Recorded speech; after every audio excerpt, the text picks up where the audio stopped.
March 25th, 2019. At this time, we will take a silent moment of personal reflection.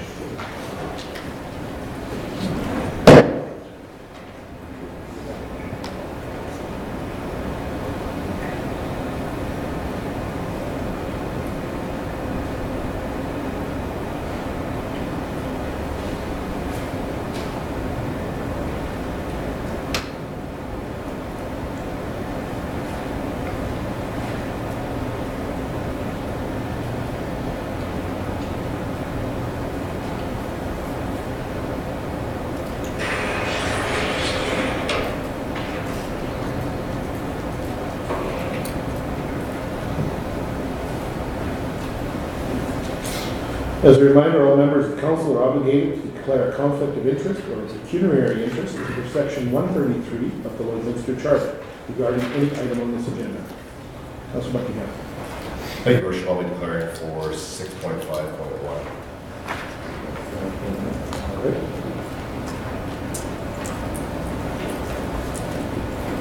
Councilor And Bennett. I'll be doing the same on that 6.5. Thank you, councilors. Any other items to note? Thank you very much. Is there a call for any additions or deletions to this agenda? Not seeing any. I will look for council's direction on item number 3, approval of the agenda setting. Councilor. That the agenda dated March 25th, 2019 be approved. Seconded. Councilor Dodge. Any further comments before I call for the question? Not seeing any. All in favor? Opposed? Carried. Moving on to item number 4, approval of the minutes and the direction of the council. Councilor Buckingham. That the regular council minutes dated March 11th, 2019 be approved. Seconded. Councilor Fagin. Any further comments or questions before I call for the question? Not seeing any. All in favor? Opposed? Carried. Is there any business arising from those minutes? Not seeing any. We'll move on to new business, item number 6. And 6.4 is where I see we go down to Chief Financial Officer. Good afternoon, Your Worship and Council. To present 6.4.1, I'll ask Denise McDonald, our Chief Financial Officer, to present. Thank you, Mayor, Council. We have before you the Lloydminster Downtown Business Improvement District dissolution. We're recommending that Council accept the amount of $179,144.01 from the Lloydminster Downtown Business Improvement District as of December 31st by transferring the funds into a reserve for the downtown improvement driven by the Downtown Area Redevelopment Plan, or DARP. A specified audit procedure engagement was conducted by Leckie and Associates LLP and reported amount of $179,144.01 for their remaining account balances for the Lloydminster Downtown Business Improvement District. The district was created in '89 to improve and beautify and maintain the downtown area. In addition, an establishing bylaw 3189 provided them the authority to promote the area as a business and or shopping area and to conduct studies and prepare designs to benefit their cause. Bylaw 4113 was an amendment to the original bylaw, and on April 16, 2018, a motion for dissolution of the Downtown Business Improvement District was made effective for December 31st, 2018. On May 28th, Council granted Bylaw 1718 to repeal the original establishing Bylaw 3189 and subsequent amending bylaw. Therefore, the specified audit procedure engagement was conducted and reported the total for Lloydminster Downtown Business Improvement. It includes an amount of $13,622.50 is presented for accounts payable, which includes hardware for hanging baskets, downtown dollar obligations for gift certificates, year-end bookkeeping, as well as audit expenses. Accounts receivables include $5,114.93, of which some has been collected after December 31st.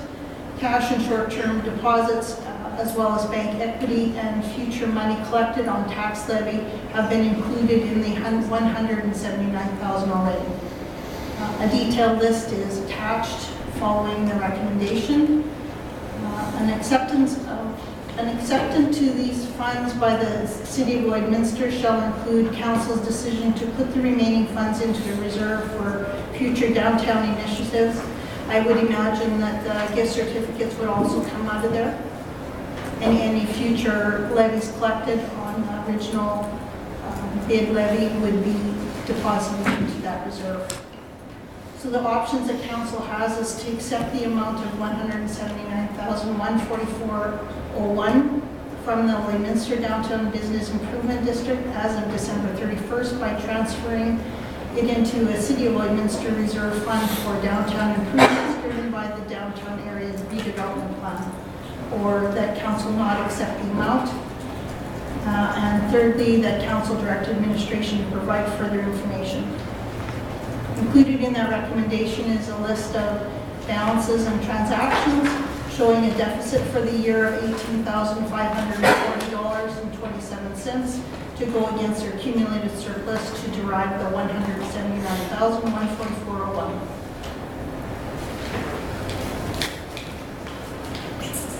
Thank you, Chief Financial Officer. Councilor Torres. Thank you, Your Worship. So I've got a handful of questions here. So just to make sure I understand this correctly, so the Downtown Business Improvement District, when it was incorporated, was solely owned by the city and would have normally been consolidated into the city's financial statements? Okay, perfect. Just on the question of the individual items, so we've got within the motion that we're accepting $179,144. Is that the net assets of it, or is that the cash itself? That's the net of the transactions. So as we ask for the equity back on the bank account, as we close the bank account, we'll put all that money into a reserve on behalf of downtown. Okay, and that makes sense to me. I just wasn't sure if this was saying that 179,000 was the amount that was cash, plus there's a receivable as well and a payable as well. But we're saying this is the net between all of them. Got it. Just on the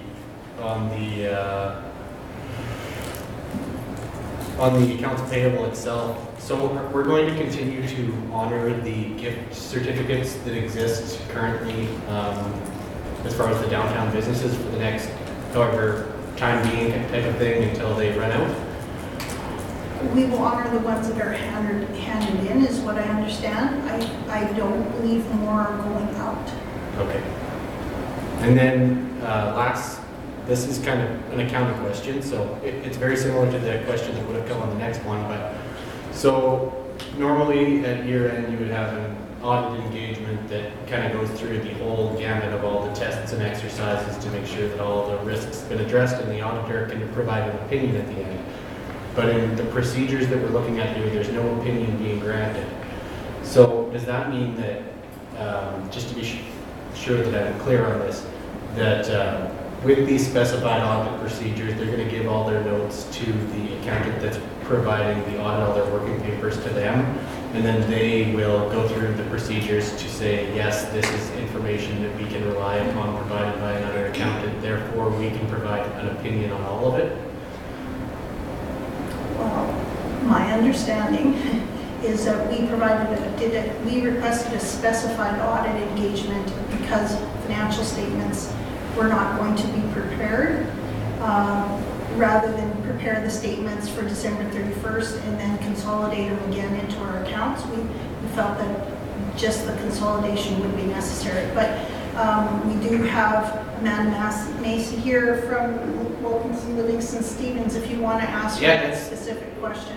Mostly, just to make sure I'm clear that because these working papers and these procedures were done by a separate accountant, there are procedures that you do to say that you can rely on the work of another firm, correct?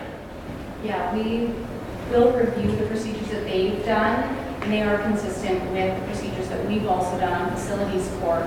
So we'll look at those procedures, and we can then assess the procedure adequate, which we have. We'll then be preparing a journal entry that goes into the financial statements, amalgamates the balances, and then we're providing an audit opinion on the financial statements that includes these balances. Perfect.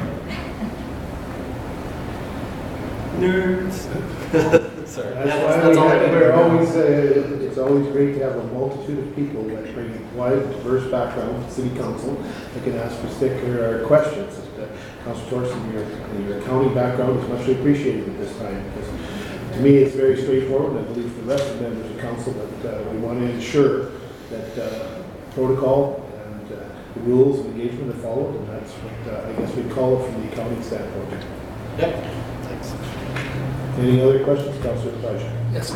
Thanks, Your Worship. Do we have any idea of the dollar certificates, what's outstanding, what's out, rolling it out, or do we have a best estimate at this point?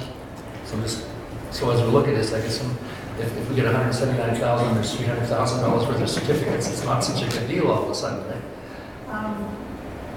I did have it up. I believe it's $6,999, something like that, in that range. Thank you. However, it was some of them are quite old, so it's probably Okay. unlikely that they would ever come back in. Councilor Monroe? Should some unforeseen circumstance come up, that there's a bill that comes in that wasn't thought of or applied or somehow related, can we just come back to this reserve? Does that have to go through council if we're taking the money out of there? Like if we get another bill that we weren't expecting for the bid, if there was something that wasn't transcribed to you guys or some unforeseen thing that we didn't know that we were going to be getting the bill for, it got lost in the mail with the mail strike, with everything else, can that, being that that's in a reserve strictly for downtown area redevelopment plan improvements, if it's say about $4,000, can the Dion just approve that to come out of that account, or does that have to come back to council? I would say council. It's a reserve for council's discretion, so Right. council Okay. can only allocate it from that reserve Right. unless it's budgeted for. Great. Any other questions or comments? Councilor Baker? Just, I must have missed something. There was the gift certificates, are they bought by Streetscape themselves or bought by the businesses? So I believe there was actually, if I could take a run at this, Denise, and correct me if I'm wrong, the gift certificates were created by the bid, or Streetscapes as it was known, which were redeemable in all downtown businesses. So they were sold, or however they were procured to someone, and so those gift certificates are only good for the downtown business area, and they would redeem them to the business, and then the business, I believe, would come back for their payment. So they issued those gift certificates as Streetscapes, as maybe the bid, and as any gift certificate is timeless. So those gift certificates do continue to carry a monetary value as long as they're around. But they were issued by the folks that provided this at the front end. So I think this is where the history comes in, of the Streetscapes formula, and as it was known, in essence, the bid downtown, the business improvement district, put on by the businesses themselves. So they issued those gift certificates, and those would have to be honored at some point from that perspective. I guess, Your Worship, some long lost conversation of years past.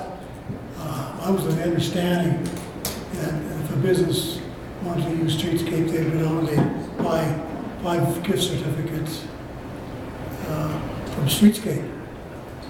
Which they may have. In turn, they would give them away in the form of payment. They'd have paid for them. Councilor? I'll help you out. Thank you, Your Worship. Basically, the way it would work is, so really, the Downtown Business Improvement District was doing this from promotion and promoting sales to all downtown businesses. So what they do is essentially, they receive the cash for these gift certificates.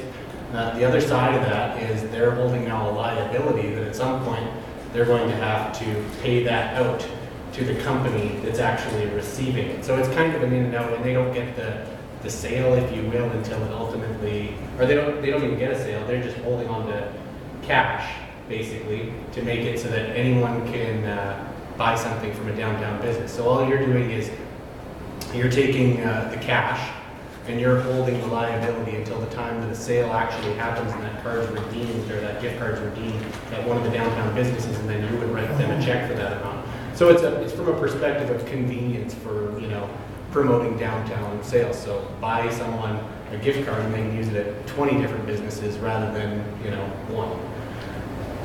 Okay, I got it now. So it's just kind of a cash in, cash out type of thing. There's no real sale that happens at the downtown bid. It's just holding money for the downtown businesses in a way. Thank you, Councillor. Yeah. Description.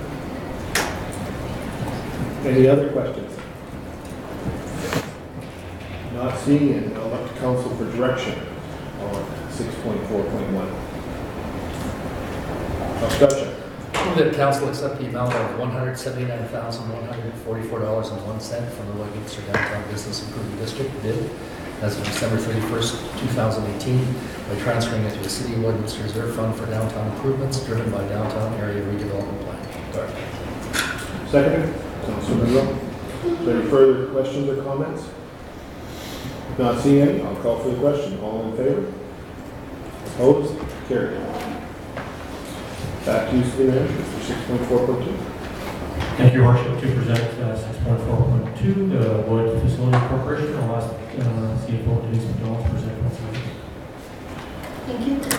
So in the last recommendation, it was a surplus in regards to the Lloydminster Facility Corp. We're looking at a deficit of $1,055,247.36.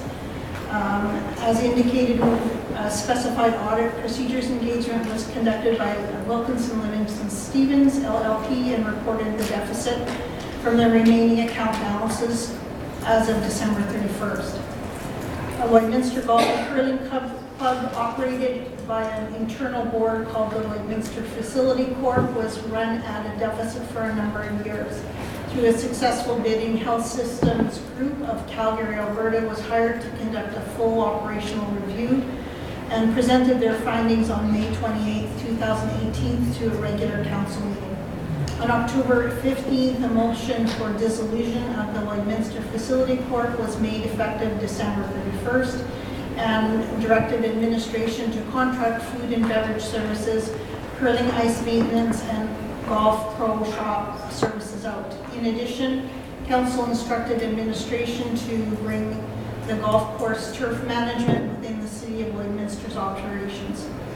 At a regular council meeting December 17th, council granted bylaw 2518, third and final meeting, to repeal the establishing bylaw 35 and subsequent bylaw 3, amending bylaw 3, 2012.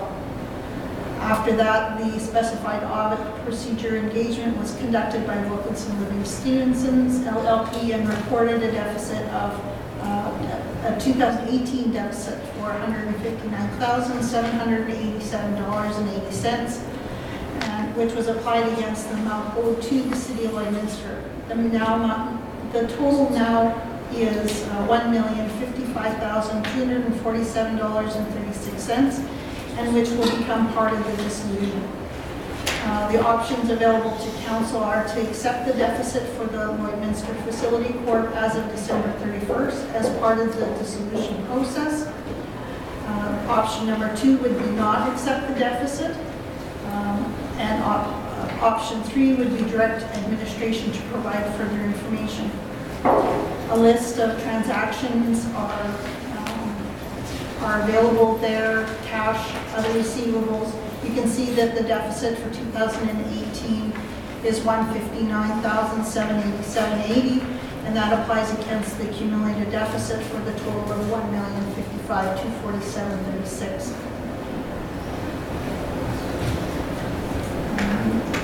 I think council's options are to write off the $1,055,000 or leave the $1 million on the books and have budget for money to apply against that over the future years. But that puts council in puts the golf course operating functions in a difficult way to replace facilities and equipment.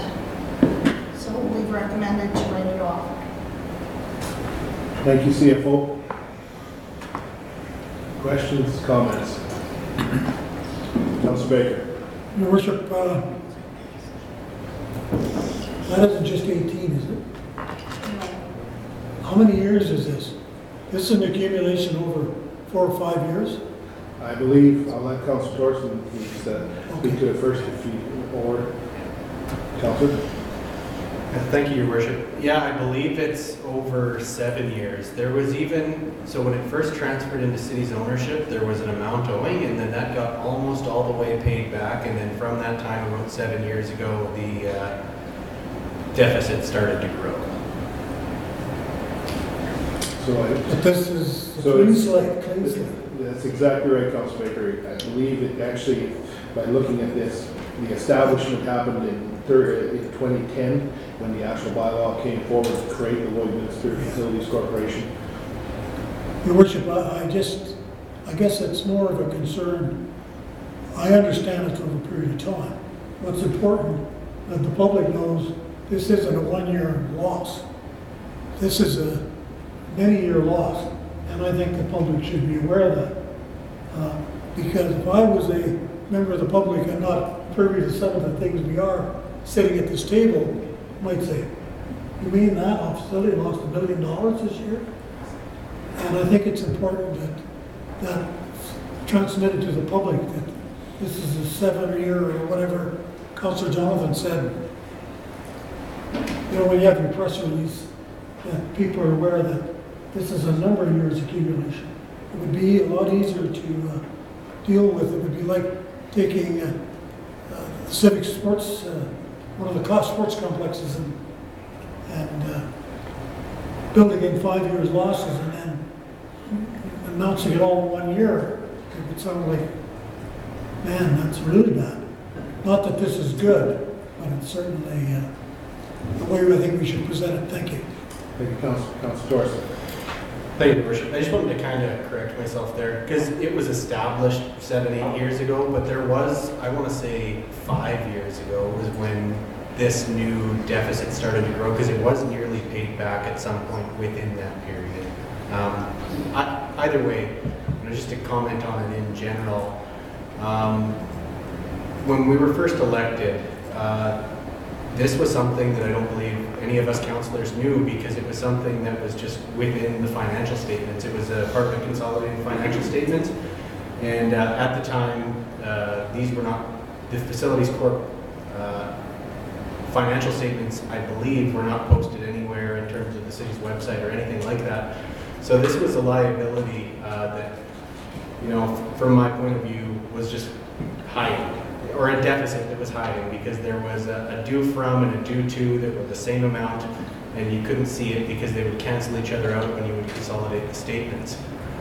At the end of the day, this is kind of, you know, although there's several reasons that I think we've made some of the changes that we've needed to make to the Facilities Corp, to the golf course operations in general, this is one of the final steps as far as you know, reconciling with how things have been done in the past versus how we're going to do things moving forward, to at the very least make it more transparent, as the you know, the operations or the financial statements of these things will be within the city's financials, but it won't be a hidden deficit.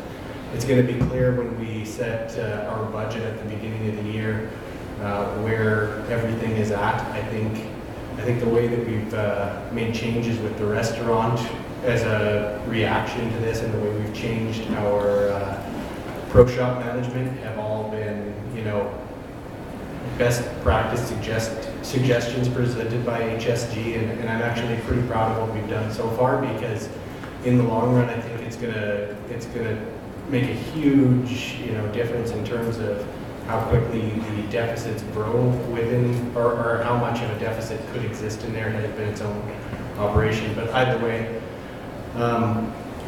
you know, we still have to look at it though as though it is a municipal service. So these things do cost money, and they're not necessarily fully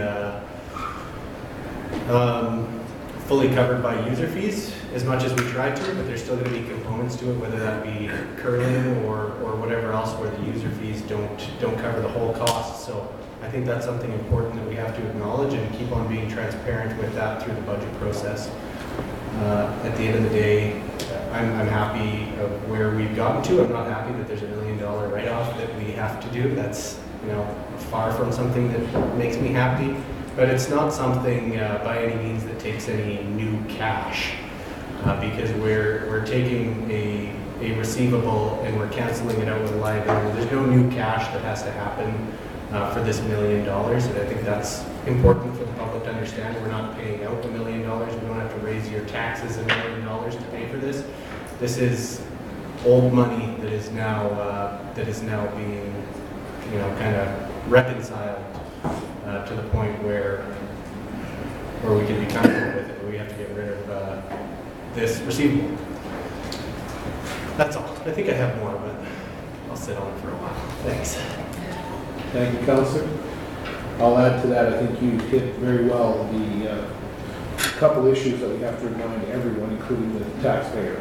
Is the Lloyd Administrative Golf and Curling Center is a public recreation facility. It always has been.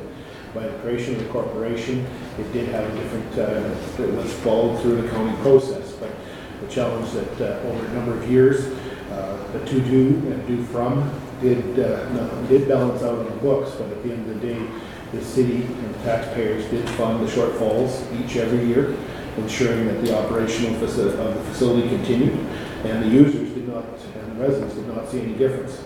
Now the books are completely in order. As to say that we're closing them out, you're absolutely right. We're facing what we heard about in this council chamber basically a year ago, not quite the figure of $1 million now, but after a full year being completed since then, and we undertook the review. We brought in the experts that gave council some direction and some insight as to where we needed to go, and I think we made the right decision.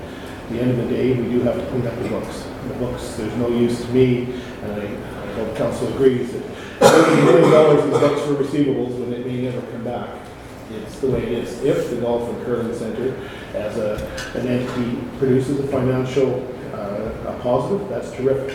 But I'm prepared, as we are in all, I believe in all recreation facilities, that the taxpayers in this city do support every one of our recreational facilities. So it's a tough pill to take, but it's one we were prepared for. We knew it was coming. It was a matter of when. And we've walked through the exercise from the dissolving of the corporation to now we finally see the books closed. This is the reality. I think it's a lesson that this council will take away to ensure that we continue to do the due diligence of governance, to ensure that we're on top of this on a regular basis, and appreciate just getting to this point and moving forward with a new chapter. Any other comments? Councillor? Thank you, Worship. Actually, just had a question. So as far as inventory items and things like that, as we had our new pro shop manager beginning in January, so what happened with all the stuff that was still there? Was that sold to the new pro shop manager? Is it still sitting there? How does the stuff relate to that? If it still would have been in the city's possession at the time, what would we do with that? The city, thanks for the question. The city took over anything that was in the pro shop, anything that we can salvage, we will keep for prizes, say. If not, it will go in public auction, I believe. We tried to, even for the items that were held on hand for the restaurant, we tried to disperse anything that was left there and try to claim, cash where we could. Thank you. And I actually have one more question. This one's a little more challenging. So, when HSG did their review, as well as the forensic audit that was done on there, one of the things that was found is that things like food and beverage services, the cost of goods sold, were way out of line with industry standards as far as benchmark. Now, within this specified audit procedures, they say that they looked at prior year results and budgeted results. I'm just curious if this year, for any reason, if they were more similar to industry benchmarks as far as cost of goods sold and percentages and things like that. Because I just always found it odd that, if every restaurant could get, like let's say a 35% cost of goods sold on alcohol, why could this golf course only get 55 or 60% cost of goods sold? Are you speaking to 2018 here? Yeah. So, not really an accountant, but can take a shot at your question. The operations didn't really change until late in the year, so our cost of goods sold would have been higher, which is why you're seeing a deficit of 159. I think going into 18, our budget,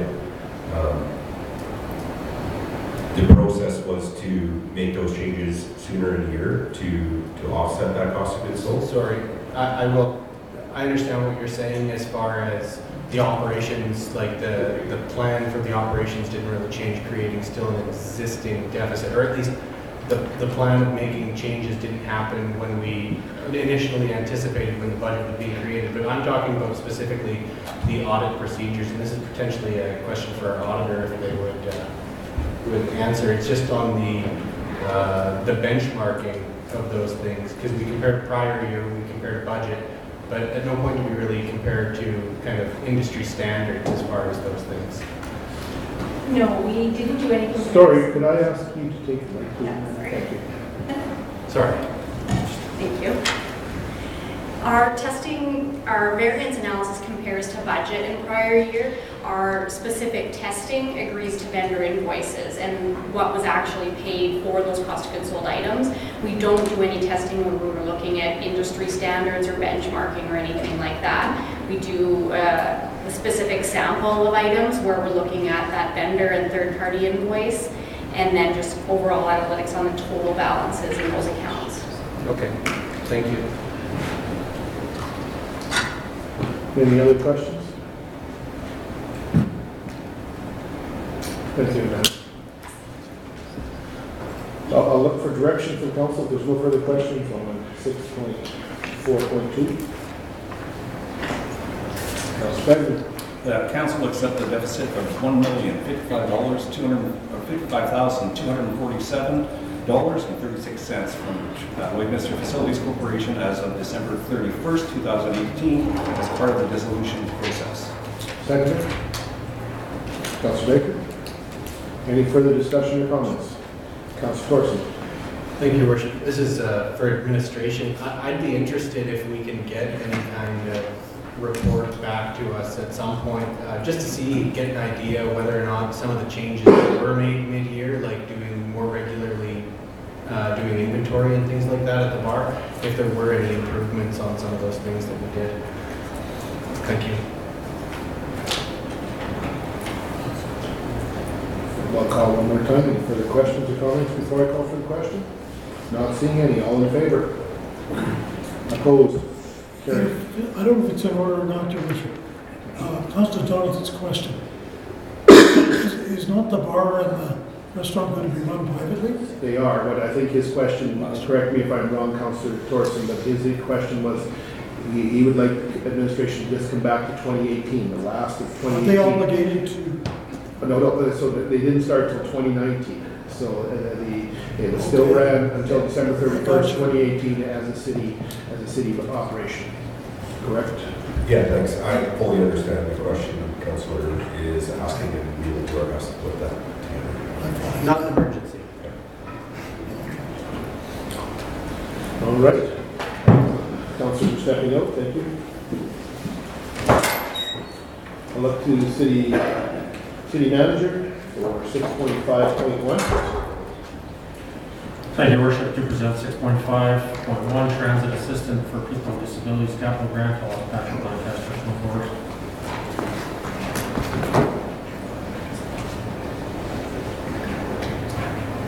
Good afternoon, Your Worship, Council. Good afternoon, Patrick. So I'm here to speak about the Transit Assistance for People with Disabilities Capital Grant. The Transit Assistance for People with Disabilities Grant is provided through the Government of Saskatchewan and is broken up into two streams. There is a operating grant and a capital grant stream. The City of Lloydminster currently partners with Border City Connects to apply for the operating grant and receives a little over $20,000 from that operating grant stream to support the delivery of transit or paratransit services to persons with disabilities in the community. The way it works is the city receives the travel information from Border City Connects, then submits that information to the government of Saskatchewan. We receive quarterly payments from the government for the operation of the paratransit service, and we then transfer those funds directly to Border City Connects for their operation. There is also a capital stream which we have not been able to access. The capital funding is intended for purchasing new vehicles for a municipal fleet or replacement vehicles, and has typically held the restrictions within the application process that the municipality must own the vehicles that are being replaced and must be the owner and operator of the vehicles that are being purchased. We've been in discussion with the administrators of the grant through the province over the last several months, and they have agreed to consider an application from Lloydminster, because our situation is a little bit different in that the municipality does not run the paratransit service. It's being run by a nonprofit in the community. So they're willing to take a look at a capital grant application from us as long as we meet certain criteria. The criteria that they'd like for us to meet is for there to be a 5-year capital plan from Border City Connects for the operation of their vehicles. There would also need to be an agreement outlining the transfer of vehicles, basically formalizing the fact that the city does not have intent to keep the vehicles themselves. They would transfer the vehicles over to Border City Connects, and that the city would retain the rights to purchase back the vehicles if Border City Connects were to fold. Again, the concern from the province being they don't want to provide grant funding for purchase of new vehicles and then have those vehicles immediately flipped or discarded. So they want to make sure that they're used for the intended purpose. The opportunity provided by the capital grant is a maximum amount of funding of $55,000 or potentially 75% of the total cost of a vehicle, with a municipality being responsible for about 25% of the total grant cost. In the case of purchase of a new vehicle from Border City Connects, what our intent would be is to submit an application for the capital funding in partnership with Border City Connects. If approved, we would then proceed using the city's purchasing process with Border City Connects as the client for the purchase of a new vehicle. Border City Connects would provide the city with the funds to make the purchase. The city would then purchase the vehicle, submit for the reimbursement from the province, and then transfer the vehicle and the reimbursement to Border City Connects. So the city would not be out any funding for the purchase of the vehicle, and the only cost to the municipality would be the administrative time involved in the process.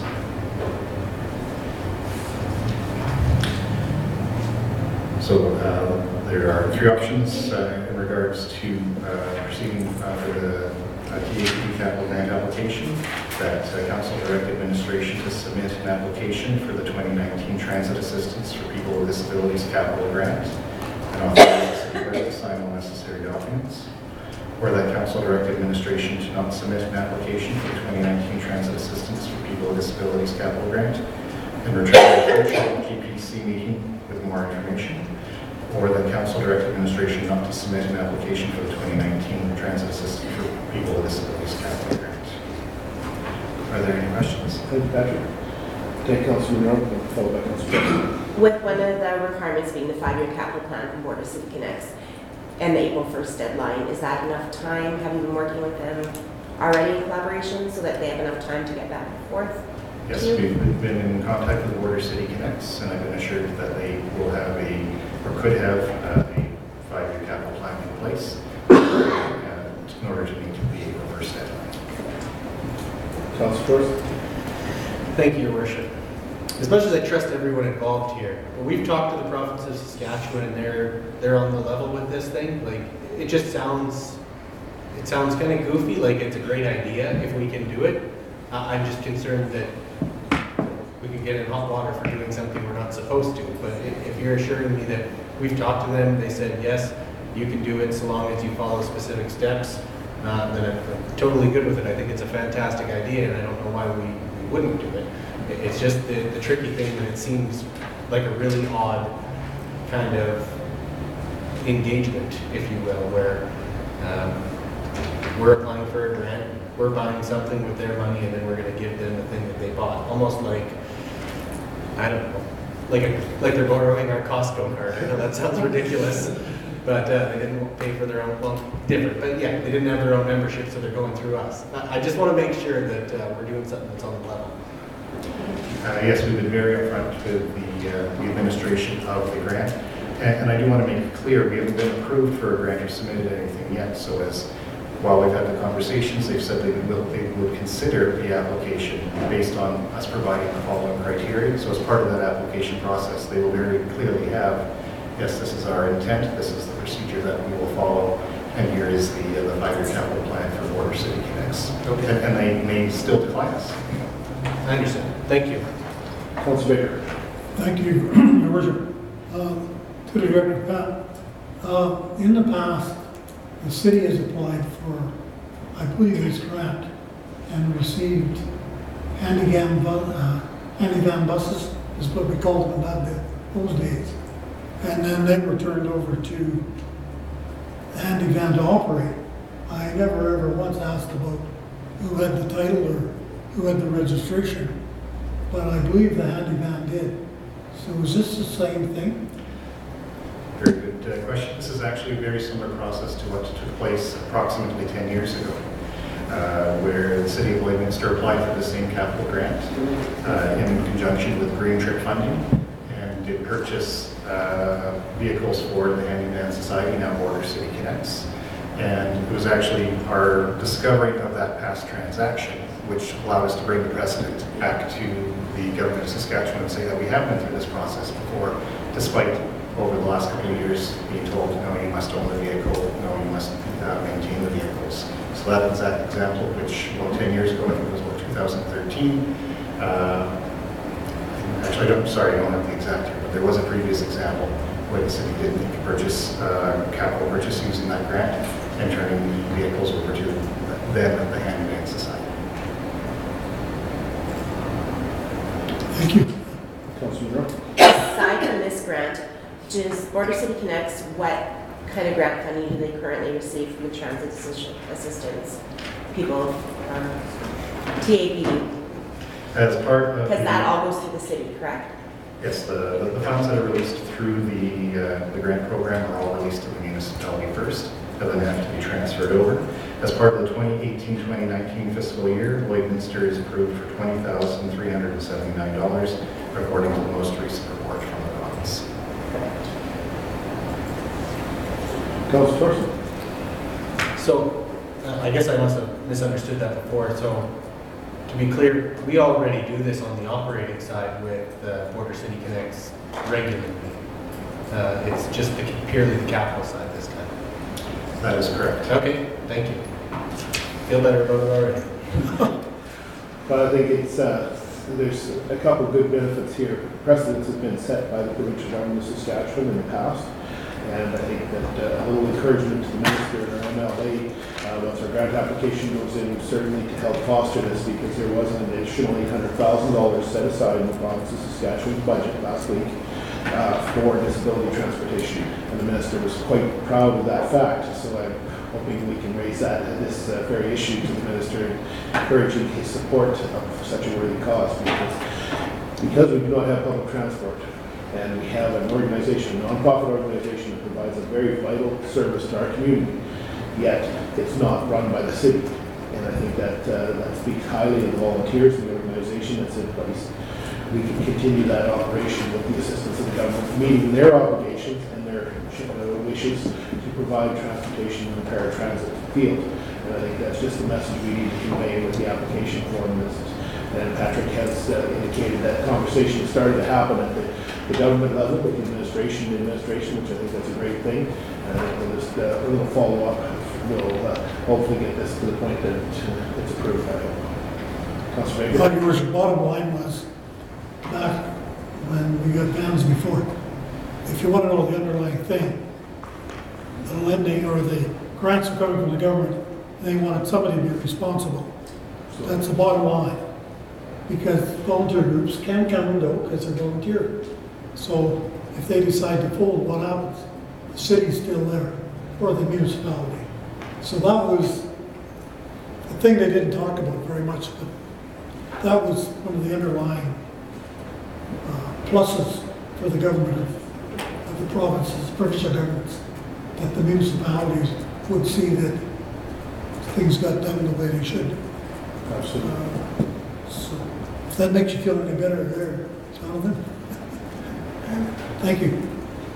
Any other questions for Patrick? Comments? Thank you very much, Patrick. Great report. Elect council for direction on 6.5.1. Councilor Dunchak. Council Direct Administration submit an application for the 2019 Transit Assistance for People with Disabilities Capital Grant and authorize the city clerk to sign all necessary documents. Second, Councilor Baker, I think, first. Any further questions or comments before I call for the question? Not seeing any. All in favor? Opposed? Carried. Councilor Dorsey, Councilor Trent.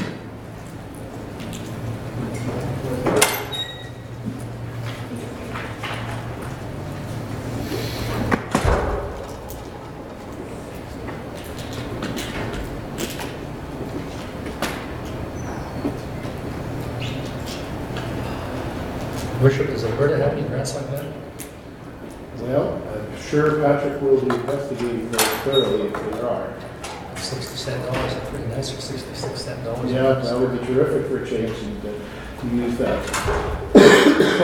Actually, yeah, we'll be taking that up with Patrick. That's a good question. But we do know each province has a different format, so from that perspective.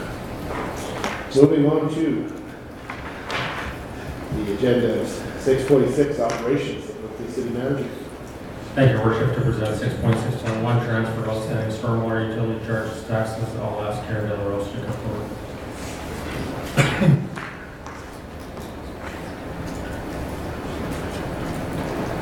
That being carried. Good afternoon, Your Worship and Council. So before you is the request for decision regarding the transfer of outstanding stormwater utility charges to taxes, with the recommendation that Council approve the outstanding stormwater utility account amounts listed in Table 1, outstanding stormwater utility charges to be transferred to the 2019 tax roll of the property owner. So last week at the GPC meeting, administration put forward a report regarding outstanding stormwater utility charges. Since then, we have received payment on one property, and the amounts on this RFD has been updated, as well as the list. Administration is seeking to transfer the unpaid stormwater utility, any unpaid stormwater utility charges after April 15th of 2019. So the options for decisions are that Council approve the outstanding stormwater utility account amounts listed in Table 1, outstanding stormwater utility charges to be transferred to the 2019 tax roll of the property owner, or that Council not approve the outstanding stormwater utility account amounts listed in the Table 1, outstanding stormwater utility charges be transferred to the 2019 tax roll of the property owner, or that Council direct administration to bring forward more information. Thank you, Karen. Questions or comments? Just did come, this council informed the GPC last week. I think we had a very thorough discussion regarding it. Certainly, for some cases, that amounts varied, as we can see, for as low as $20 and changed, right up to $4,000, depending on the property. But this will bring it to the attention of the property owner, who is responsible for those costs. I think this council did through the discussion about stormwater and the need to deal with stormwater infrastructure our city has. The intention of this levy was to address that issue. We can only address what we know. As council, we were brought forth with the facts, and we have a $60 million deficit going forward over the next 20 to 30 years for stormwater to deal with it. People get flooded, and they want that issue dealt with. And the only way we can deal with it is if we continuously improve the system.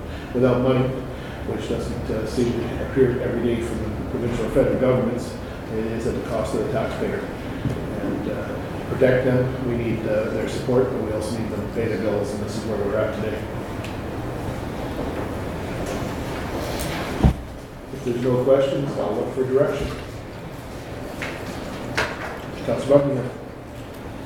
The council approved the outstanding stormwater utility account amounts listed in Table 1. Outstanding stormwater utility charges be transferred to the 2019 tax roll of the property owner. Seconder. Councilor Pagsman. Any further questions or comments? Not seeing any, I'll call for the question. All in favor? Opposed? Carried. Thank you very much, Judge. Moving on to 6.6.2, City Manager. Thank you, Your Worship, to present the 2019 and 2021 fuel oil agreement. I'll ask Dane Henning to come forward.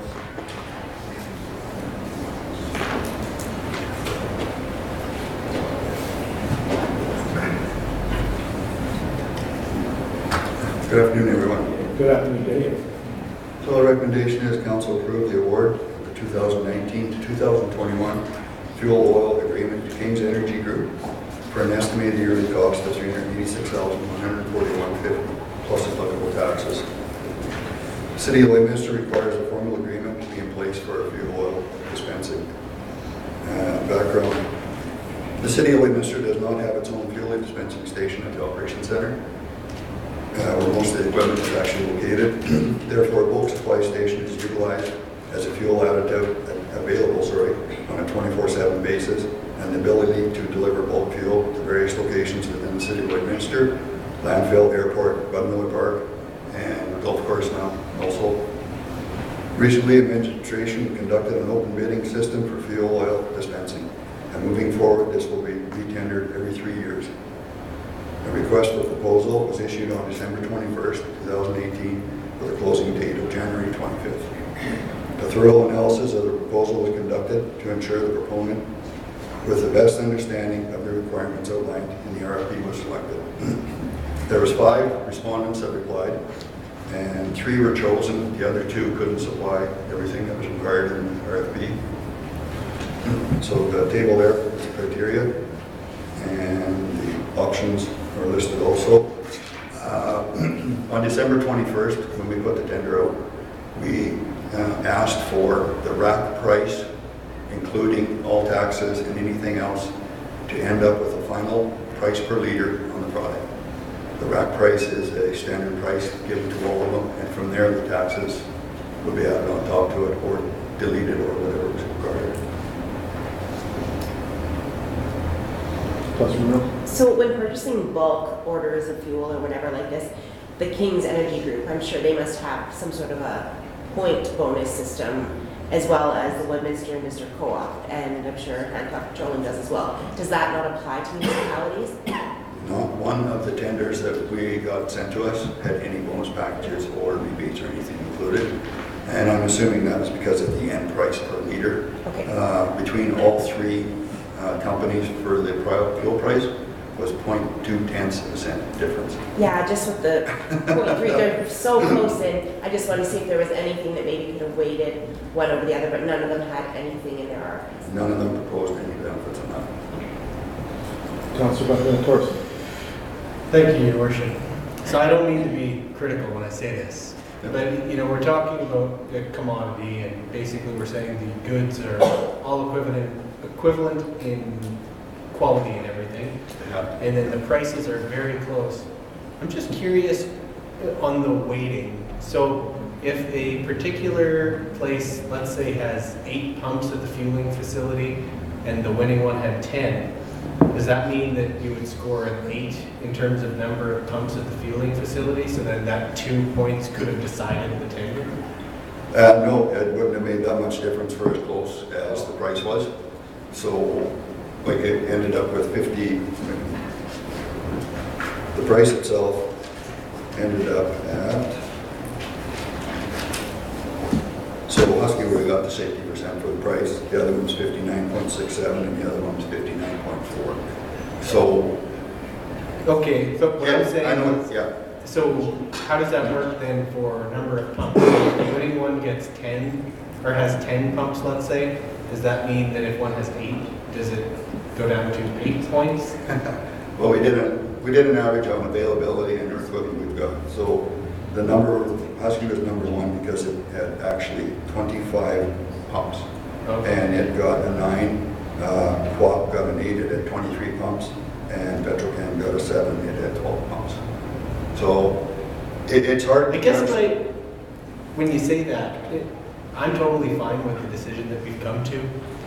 To me, it's a commodity and we're going with low bid, I guess, in this scenario, so I'm totally fine with that. It just seems like that makes a huge difference. How, like, that we've weighted 10 points for the number of pumps when probably anything more than 8 is sufficient. Do you know that? And I don't know that for certain, that number, because I'm not in the industry, but I'm just saying, does 25 versus 23 make a whole bunch of points difference? I don't know. I don't want to get down in the weeds. I'm down in the weeds. I'm going to get out of the weeds. Yeah, it wouldn't have made much difference on 25 to 23. It just seems but down to 8 definitely does. We run 200 pieces of equipment, and we run probably 100 and some pieces of equipment that fuel up regulate the pumping station. So if those equipment are waiting at 4 o'clock or 4:30, whenever the quitting time is, to get filled up and leave, that's downtime for us also. It was a tough, very tough decision. The whole thing was very tough, actually. We ended up getting low bid anyway, so Yeah. it's fine by me. Thank you. Anyone else have any comments? Thank you, Dave. I know you've had a very busy winter dealing with the roads, and I know this was on the agenda.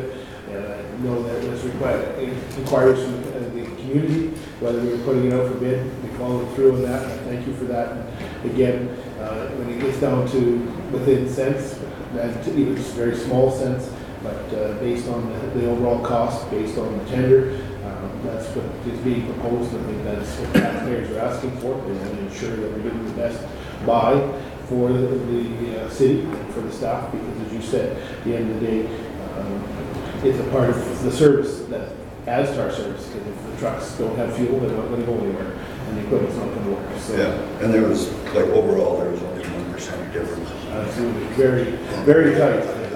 I've never seen tenders that tight in 3 bids, so you know that they were right down to the fine line. So. Yeah.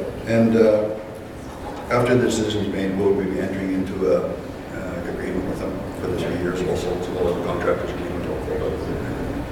Absolutely, and Councilor. Thank you, Worship. Thanks, Dave. Just curious, and maybe I shouldn't ask, but I'm going to anyway. The difference in the price between diesel and gas, did you see a fluctuation between in the tenders that weighted that or changed that much? Because obviously it's a different commodity, it's a different price. Was it based on overall the average of the two? Because obviously we use both commodities there. Yeah, we actually, to evaluate the whole tender completely, we considered the oil, the fuel, and the diesel, or the gas or the diesel. And yeah, the gas and diesel was a very low difference in price. Like I say, it was down to 0.02 cents between all three. Thanks.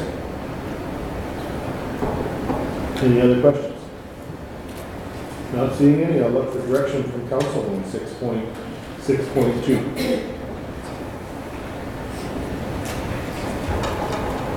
Councilor Dutch.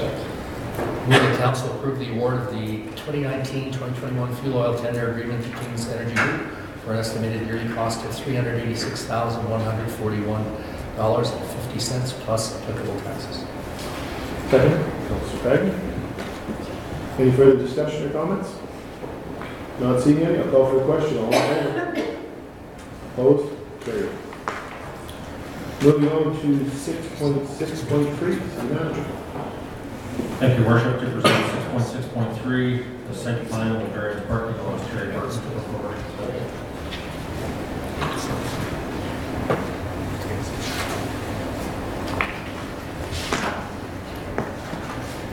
Afternoon. Good afternoon, Terry.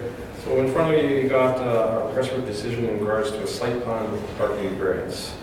The recommendation is the council approve the proposed additional 10% reduction in parking and grant city administration the authority to review and approve all site plans that conform to the DC7 districting land use bylaw 5-2016 and the existing development agreement.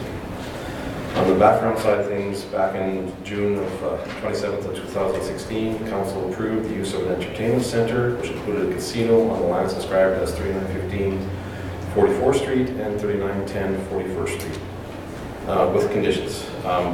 Administration has completed a review for the submitted applications and issued a notice of decision on September 1st, 2017.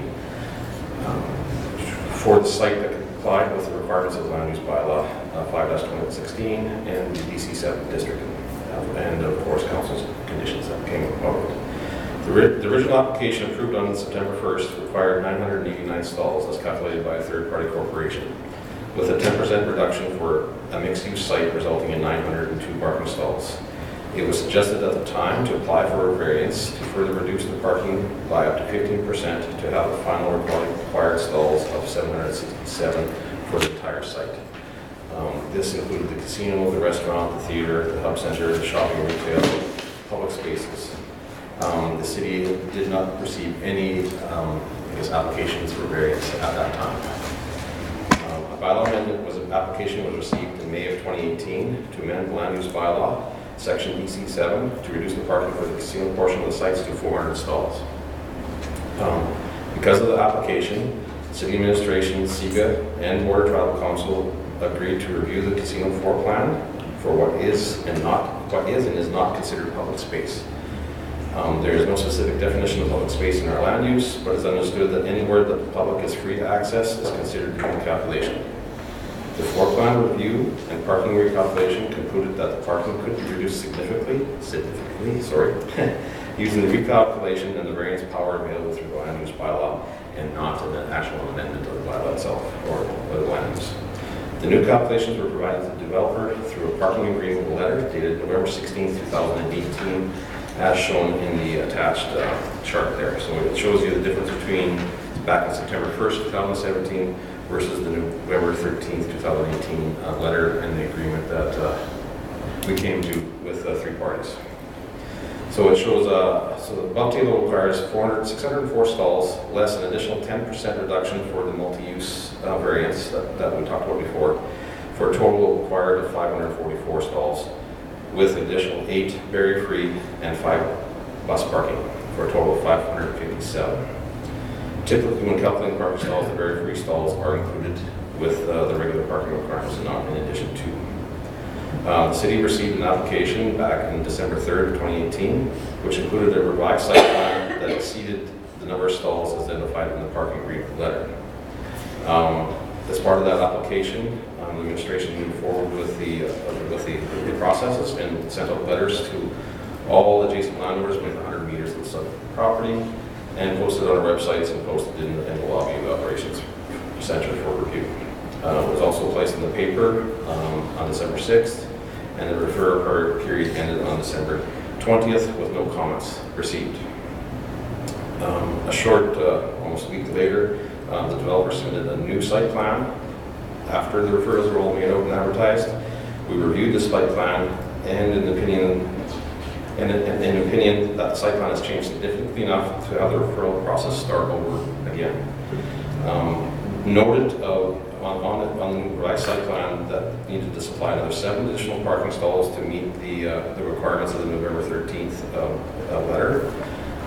Pedestrian accesses were missing on the site plan. Bus parking stall lengths were slightly smaller than the 18, but that is required.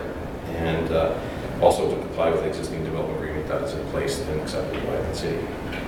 The developer was notified of this decision, and a new advertisement was placed in the source on February 21st, with a referral period closing on March 7th. Again, letters were sent out to all landowners within 100 meters, and of course the same old website and available at the front office and the operations center. We did receive some comments. They were all in the nature of the event that happened on February 20th. I do believe they had a major draw or something like that night, and the site was quite full and overflowing from their actual on-site type premises.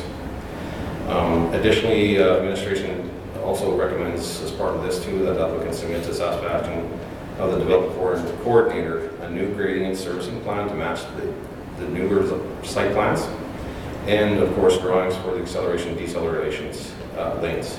So any change in the site plan will always need some sort of grading update to that. And the acceleration and deceleration lanes were always part of the first development agreement that we that was assigned by both parties, all parties. Again, the developers was well aware of this report and everything in it as such. The two options is that council approve the proposed additional 10% reduction in parking and grant city administration authority to review and approve all site plans that conform to the DC7 districting, land use bylaw 5/2016, and the existing development agreement, or that council refuse the parking variance for the proposed 10% reduction in addition to the additional parking, and require the 604 stalls to be constructed as per the letter of the agreement, and that the development conforms to the existing development agreement. Thank you, Terry. Questions, comments? Councilor Frank.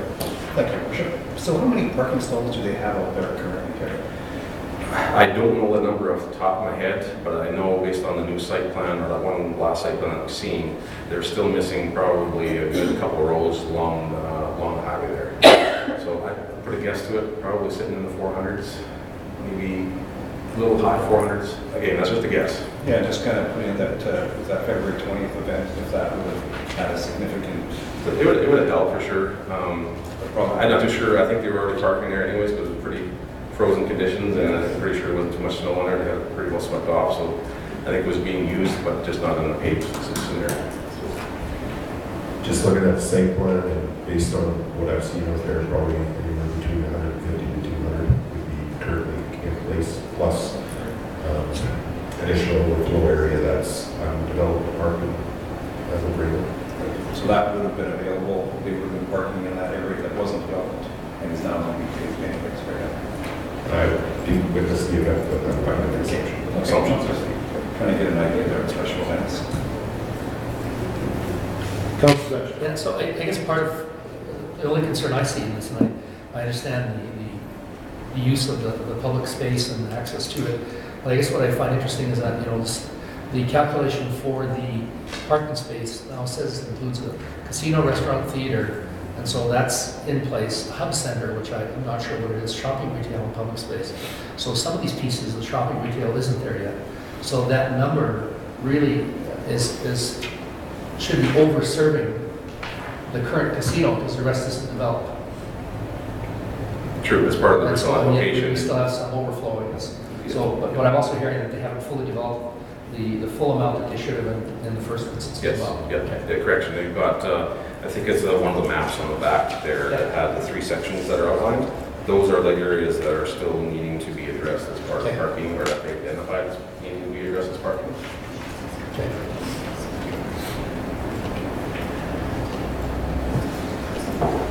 Councilor Baker. Your Worship, just to make sure, I want to just be clear on these changes. The 557 parking stalls is, well, I believe there is. And that services the casino and the strip mall. The calculation that was provided in the November 13th letter addressed the casino, any of the offices, the bar and grill side of things, the retail side of it, the hub, which is the main central part of it, their second level, so pretty much their whole site that they have proposed as part of their original application and development.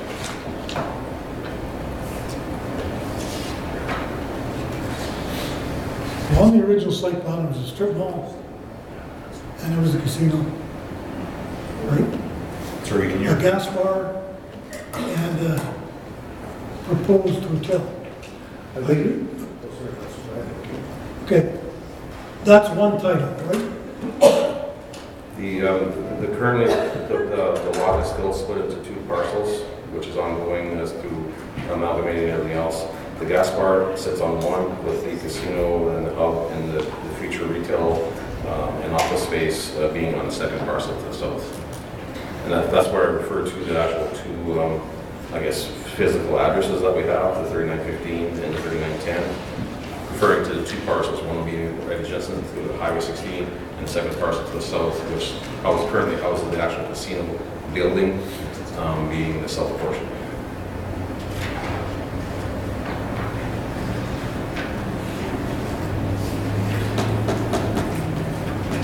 I haven't got it. So, Councillor, I think, and I'm not exactly sure on this first drawing that was presented, this one is dated, or marked A002, page 45. That's the gas bar is included in the whole drawing, but there is two titled portions there owned by the same owner, is what I understand. Right, but it's all one title? No, it isn't yet. Two separate. There's two separate titles currently.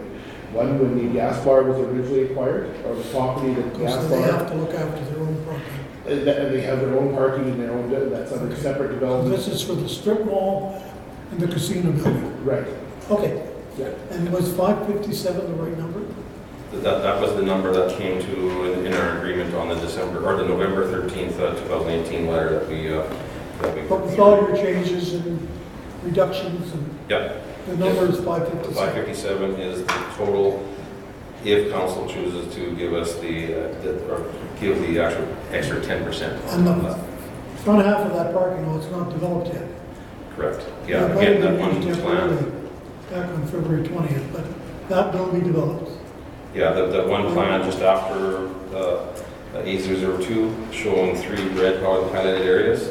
Those were the areas that the developer provided as being the future parking areas to be developed. I guess, Your Worship, the important thing is that we're fair to everybody. If we have way too many parking stalls on the original agreement, then if we get too many stalls. I mean, it costs a lot of money to build this parking lot. But at the same time, we've got to have enough parking to accommodate the facilities.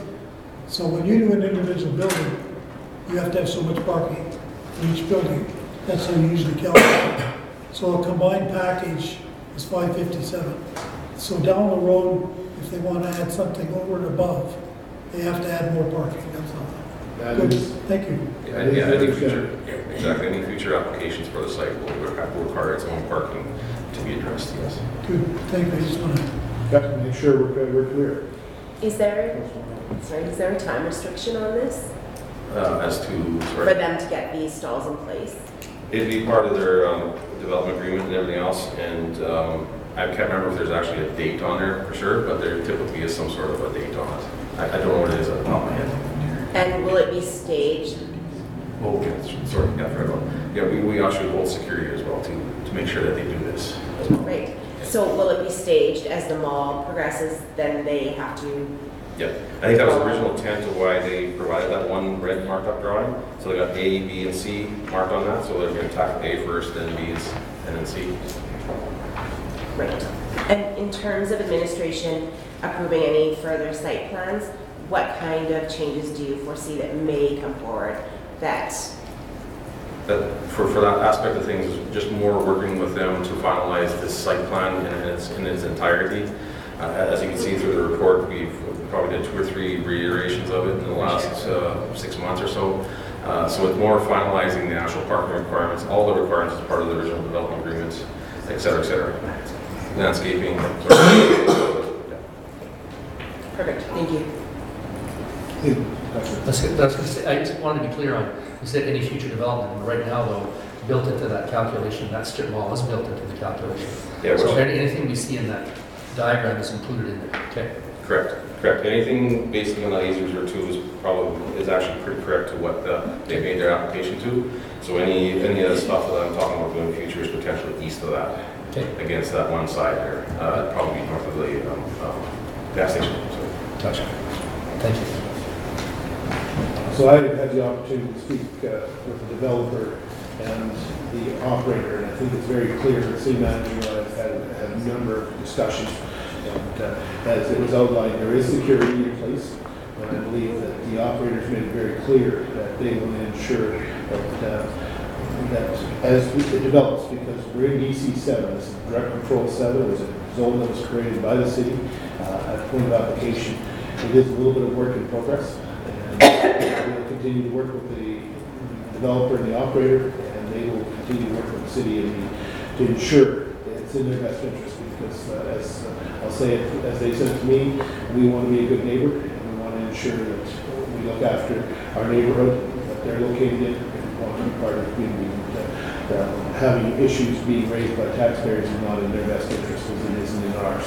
So I think that as it progresses from that point here, which we'll wait and see where it goes, but putting in 557 stalls will answer a good portion of it. The red area is basically that's the area that was started to be prepped, and as the developer ran into the same difficulties we did, 47 days of rain last year, they were unable to get a firm enough solid base to lay asphalt down, and they chose to follow that through this year. So I think that the relationship and the communication that exists between the city council, the city administration, and the developer is ensuring that the message is clear and they understand what they need to do to make this happen. Councilor Torres. Thank you, Your Worship. I apologize if this has been kind of sort of asked already, but B and C, those future development, that's within the same parcel that's DC7? Yeah, the both, like, if we talk about those two parcels, both parcels are zoned. Okay. Perfect. And I guess for that reason, then any future developments still have to come back to this table no matter what, because it's direct control, correct? To me, that would be considered a whole new development agreement process and everything else. We're still dealing with the original application. Yeah, I just want to make sure I understood that. And the other thing is, like, I'll try and stay in my lane here, but I don't know very much about parking lots and the right number of stalls, but if you're telling me, Terry, that this is going to be fine, this is the right number of stalls, then yeah, I'm comfortable with it. Is that what you're telling me, Terry? That's what I'm telling you right now, based on the discussions that we've had and came to agreement with. Cool. Yeah. Thanks, Terry. Or sorry, I apologize. Director of Engineering. Thank you so much. I apologize. Thank you, Councilor. Any further questions?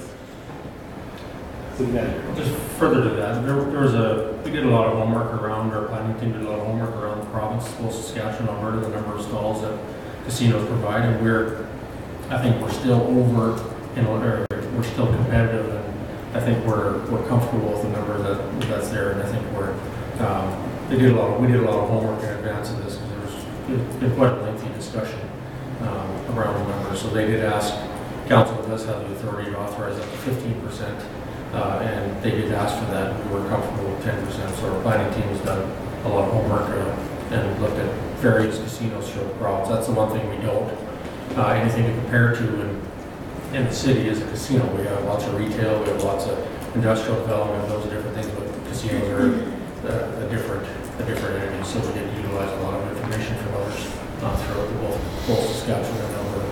And of course, SIGA represents a lot of them in Saskatchewan, and so they have a lot of their own expertise that they drew from as well.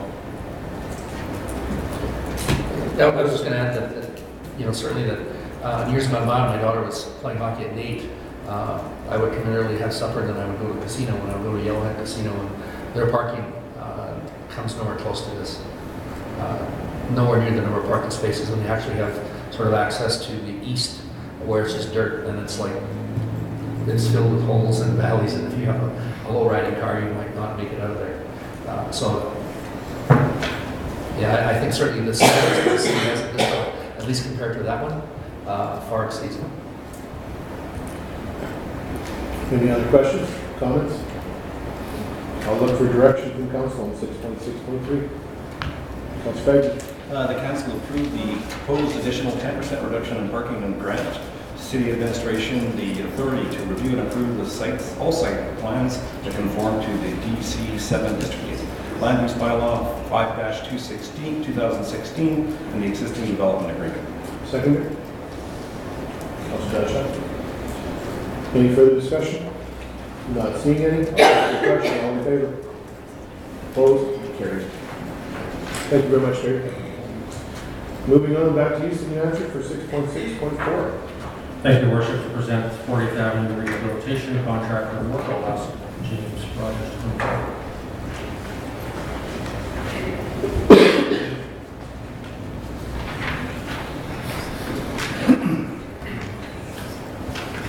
Good afternoon, Mayor and Council. Good afternoon, James. Before you is a request for a decision for the 40th Avenue Rehabilitation Contractor Award. The recommendation is that Council approve the award of the 40th Avenue Rehabilitation Project to ASL Paving Limited of Lloydminster, Saskatchewan for $1,972,174.88 excluding GST, and that the Mayor and City Clerk be authorized to sign and seal all necessary documents. In addition, Council approve a contingency allowance of 15% in the amount of $295,826.23 excluding GST to be funded through the approved capital budget. The issue, we've all driven 40th Avenue, so we all understand the condition of that road. It is marked with alligator cracking, potholes, cracks and sags, and is in desperate need of repair. 40th Avenue has been repaired for several consecutive years, but conventional patching methods are no longer adequate, and that goes in line with overlays or other Band-Aid solutions is what we would call them. The limits of 40th Avenue Rehab Program are 40th Avenue between 12th Street and south of 41st Street was set by administration to address the areas where more significant failures have occurred and traditional patching work is not providing the level of service required. These limits were based on assessments completed in 2018 prior to winter conditions. The remaining section of 40th Avenue between south of 41st Street and 44th Street was not included in this phase of the program due to the potential urbanization of this section within the next 3 to 5 years and current 2018 conditions assessment. The 40th Avenue Rehabilitation Project consists of reconstructing the roadway along 40th Avenue between 12th and south of 41st Street to improve the structural integrity of the roadway to extend its service life. The work included in the scope of work includes roadway base repair using foamed asphalt and an asphalt overlay on top of that. A similar process was completed along 12th Street between 50th and 40th Avenue. The City of Lloydminster issued a bid document to acquire the services of an experienced prime contractor to complete all construction activities for this program on February 13th, 2019. The bid document package was issued and posted on the city's bids and tenders website, and it was open to all bidders, not just our pre-qualified contractors, given the scope of work. The tender period closed on February 27th, 2019, with 3 bids being received. The total tender amounts, excluding GST, are summarized in the table below. First, we had ASL Paving at $1.97 million, Northern Blacktop at $2.01 million, and E-Construction Limited at $2.36 million. The construction of this project is anticipated to start in May of 2019 and is expected to be completed by July of 2019, pending weather conditions. So we have 3 options before you. That Council approve the award of the 40th Avenue Rehab Project to ASL Paving Limited of Lloydminster, Saskatchewan for $1,972,174.88 plus GST, and that the Mayor and City Clerk be authorized to sign and seal all necessary documents. In addition, Council approve a contingency allowance of up to 15% in the amount of $295,826.23 to be funded through the approved capital budget. This option will ensure that the construction can start as early as May 2019, thus giving us the opportunity to complete construction by July of 2019. Second, that Council delay the award of the project to ASL Paving Limited in the amount of $1,972,174.88. Thus delaying the award will push the start date of the project for the successful component later into the year, where we get into rainy season and cold weather. And thirdly, that Council direct administration to gather more information and that information be presented at the next Council meeting. Do you have a question, John? Council, I'm waiting for the Mayor just to... I'll just let you finish. The 40th Avenue Rehabilitation Project is a capital project from 2018 and has an approved budget of $3 million. Awarding the project to the contractor will not exceed the available budget. If contamination is encountered during construction, contaminated soils would be disposed of at a qualified receiving facility and replaced with clean soil, but we are not anticipating this as no geotech investigations have identified contaminated soil. Thank you. Councilor Thorson. Thank you, Your Worship. So my first question, just to be sure I can continue the conversation, is the contingencies, those are solely, the ones quoted in this, those are solely for, sorry, the construction contingency solely goes to this prime contractor that we're deciding on tonight? That is correct. Thank you for your question. So we do have a consultant already contracted to provide construction management services, and that is under a separate contract. It does come out of the same budget, but before you, the 1.9 million and the contingency of 15% is just for our prime contractor. Thank you. And then one other question I had was, so did the city do the tendering process themselves this year, or was that done through a consultant? For this program, we have started tendering the construction portion in-house using our engineering team and our master documents. But this one, because we had a consultant in place, they put together the package, they tendered it, and then basically provided a recommendation to us to use ASL paving. I've been to you, I'll be back. Thank you, Councilor. Councilor Button.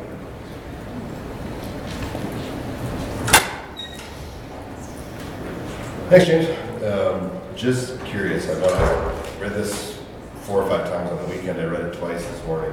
I just want to make sure that I'm clear on the contingency between 41st and 44th and what triggers that to happen, not happen. I'm confused by it a little bit. Okay. Thank you for your question, Councillor Buckingham. So what we plan on doing is going out and assessing that section between 41st and 44th with our contractor to determine is it in a state where we need to do it now?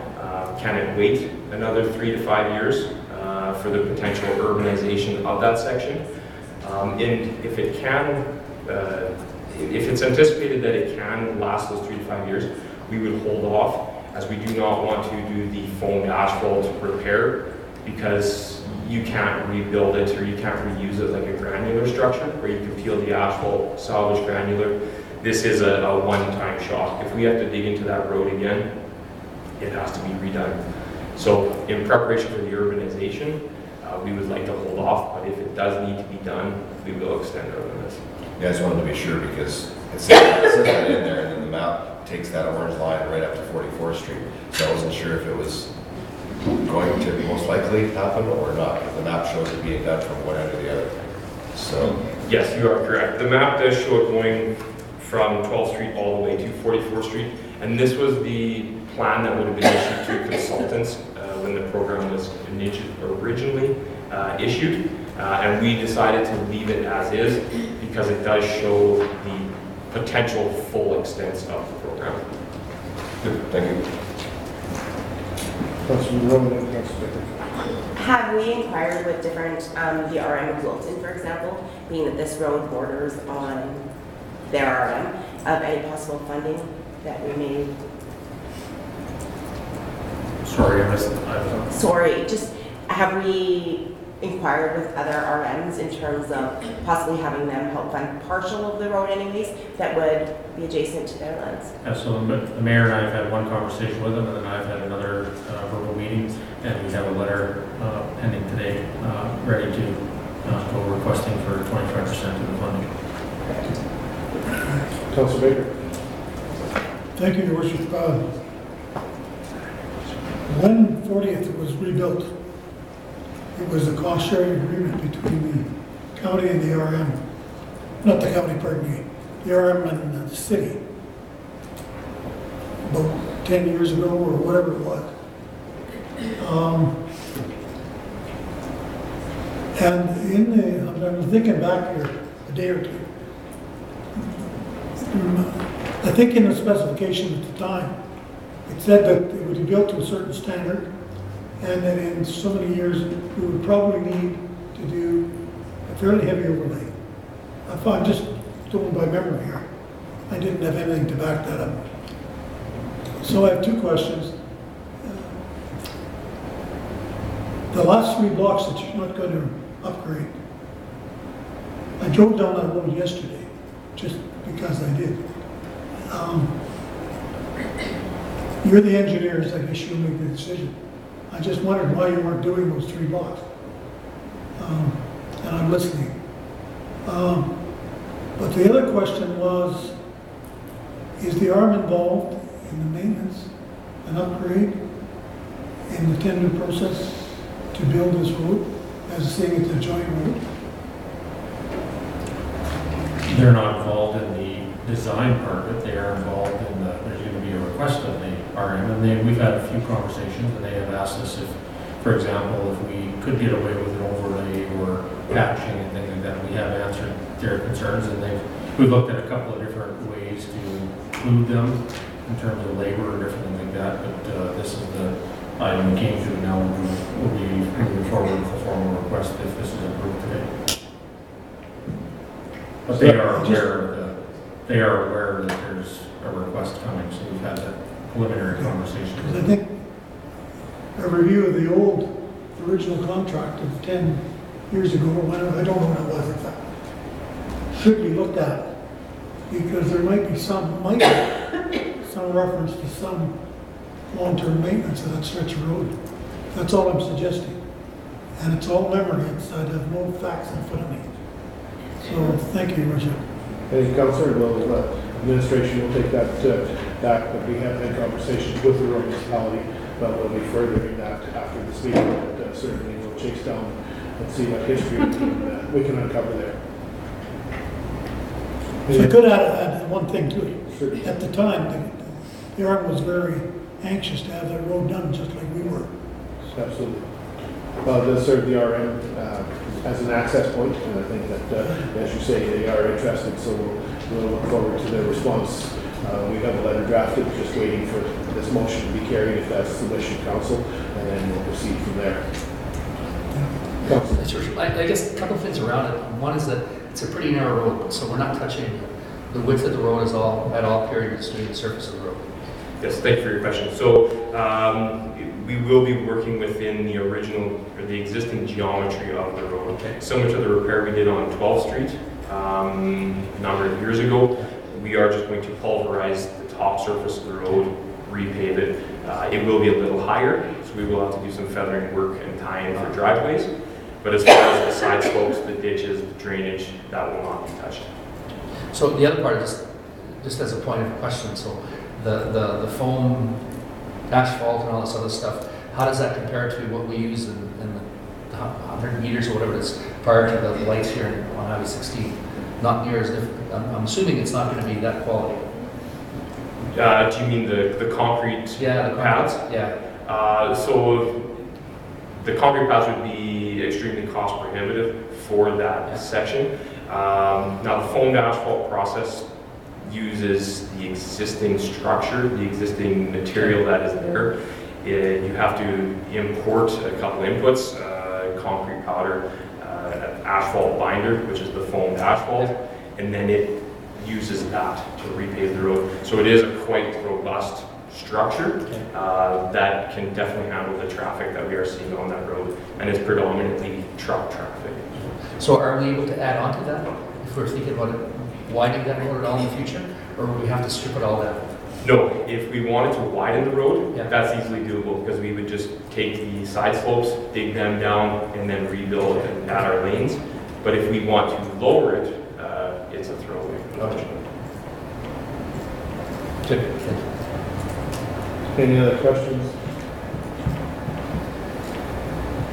Not seeing any, I'll look for direction from council on 6.6.4.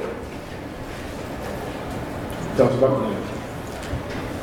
The council approved the award of the 40th Ave rehabilitation project to ASL Paving Limited of Lloydminster, Saskatchewan for $1,972,174.88 plus GST, that the mayor and city clerk be authorized to sign and seal all necessary documents.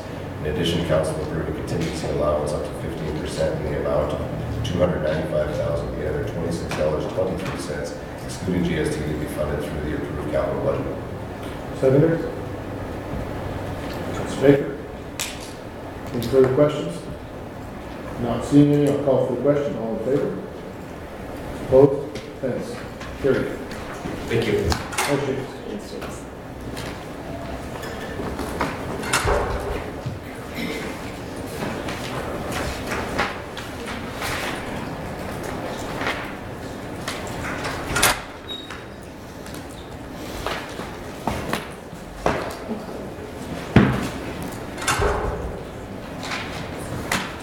Moving back to the agenda, item number 7, correspondence and information items. Anything, City Clerk, from the correspondence? No, Your Worship.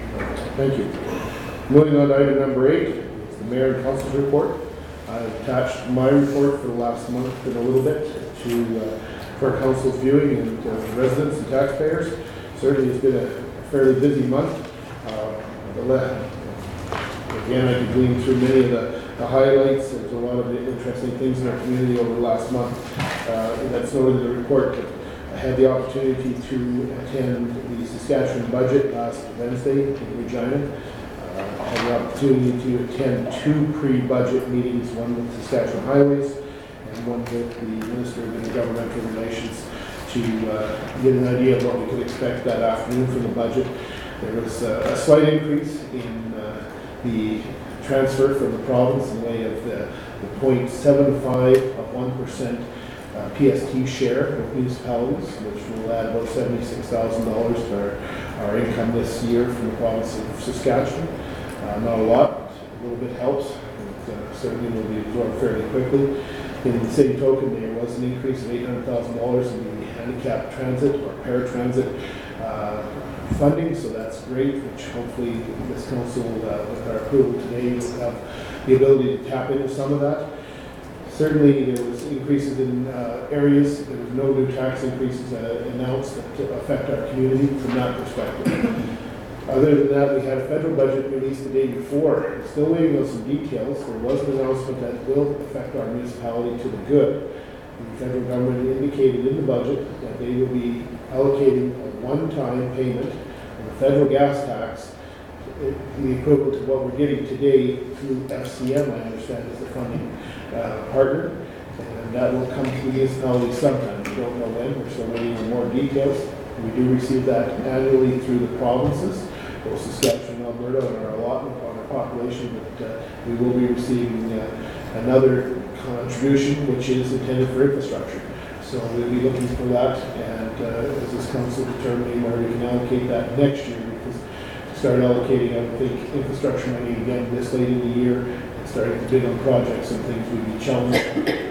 Our team has a full plate, but it's always appreciated, so that money we can look forward to investing in the community, into roads, water, sewer, from that infrastructure perspective, and that's where the intention is.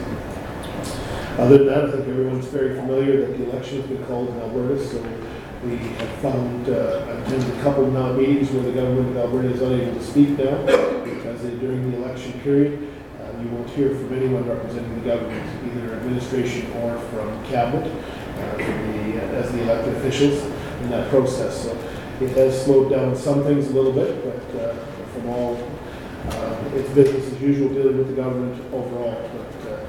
But I'm sure we'll be hearing more from the various candidates visiting homes on the Alberta side and businesses as they look for support. Is there anything anyone wishes to add for their council reports? Councilor Dutch. I'll just add that His Worship and I and Councillor Buckingham attended the Community Futures, or it's called Startup Budgets Department. So each of you have the annual report they presented in there, and I would just direct your attention to page 9. So they speak to a lot of the growth in terms of new business, old business, new clients, increase in client touch points.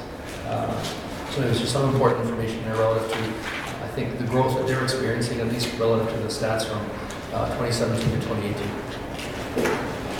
Thank you, Council. I think that the message we heard today was that they have been busy. There's a lot of entrepreneurs in our city, something that we're not, that's not new. The city is built on small business and entrepreneurs, and it's great to see the number of people reaching out to Startup Lloydminster to get more information, seek that assistance to try and develop their businesses and their business plans as entrepreneurs.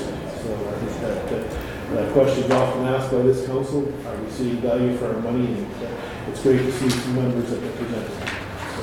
Just add one thing. I think if you look to the mentors that are currently being used, you'll find that Councillor Buckingham is in fact one of the people providing business mentorship to the community. So thank you for taking that on. Thank you. Anyone else have anything they wish to report? I just had a question. Councillor. Just as far as Saskatchewan government, I don't know if I didn't see this on the news, but was there any word on cannabis-related funds coming our way? The answer that I can answer that is no. Currently, they're not. If I can be so bold, we had a conversation. I was invited to the SUMA office between the time we left the embargo meetings, as they're referred to, and the budget.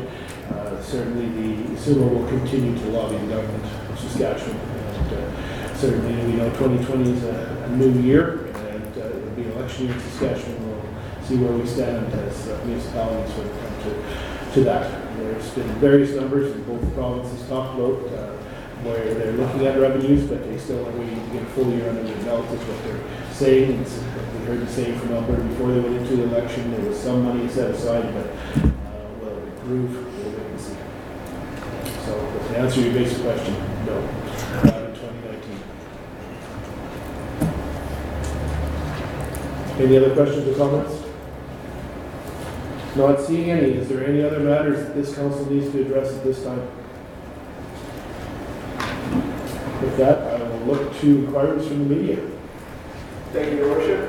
Media have asked to speak with yourself, Mayor Alvarez, as well as Councillor Torreson and Councillor Becker. Thank you. With that, I'll look for Motion to recess. Thank you. Seconded by Councilor Monroe. All in favor? Opposed?